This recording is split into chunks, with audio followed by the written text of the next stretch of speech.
Hello, everybody. Kerry, Shuck here alongside Carter Baum.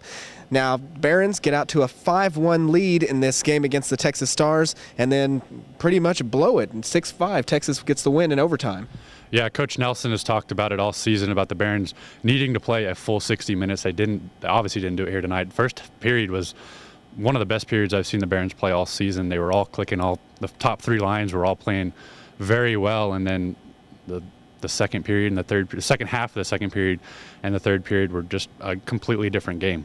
It was as if the wheels just came off. Now, talking about that first period again, the double minor, they played so well on defense. They were able to get a stick on every puck and just pretty much got it out of the zone almost the whole time. And then that same effort just went away in the second half of the second period and the third. Yeah, the Ben Eager double minor for Spearing really early in the game was kind of a, oh no, what are we getting into for the Barons? You know, we saw last time Texas was here, they're a very high-powered offense, and two back-to-back power plays really on a fresh sheet of ice to start the game is not how you wanted to start, but they killed off all 4 minutes. It was a real momentum boost for the Barons, and you know, they transferred that into 2 goals in the first period, and they just couldn't get any more than that. Now you talk about the power plays that Texas had, 2 shorthanded goals for the Oklahoma City Barons. Usually if you get shorthanded goals, your team wins. It's not the case for the Oklahoma City Barons, as this season has shown. Yeah, only the second time in franchise history the Barons have scored 2 shorthanded goals in a single game. The other guy who did that was a guy, you might know him by the name of Justin Schultz. I don't know.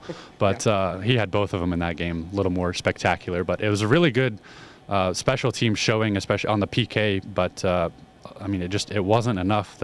The Stars were too much to handle, especially in the third period. 4th time that they've faced the Texas Stars here on home ice.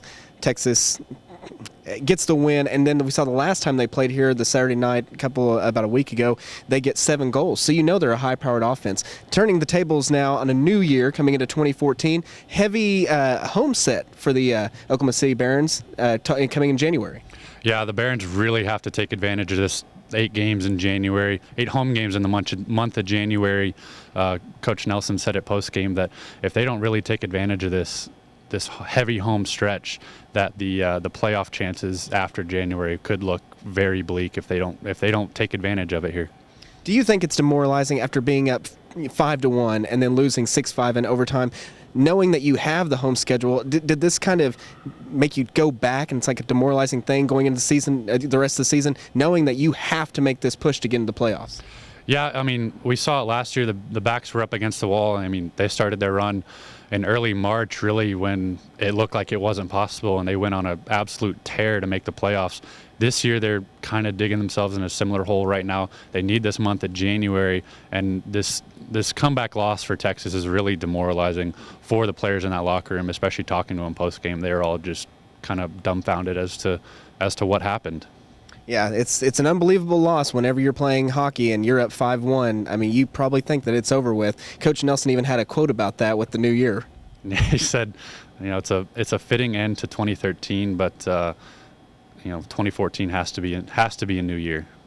Well, hopefully it will be for the Oklahoma City Barons. Hopefully we'll get back on that winning track. Thank you, Carter Baum, for joining me. For Carter Baum, I'm Kerry Shuck, Barons TV.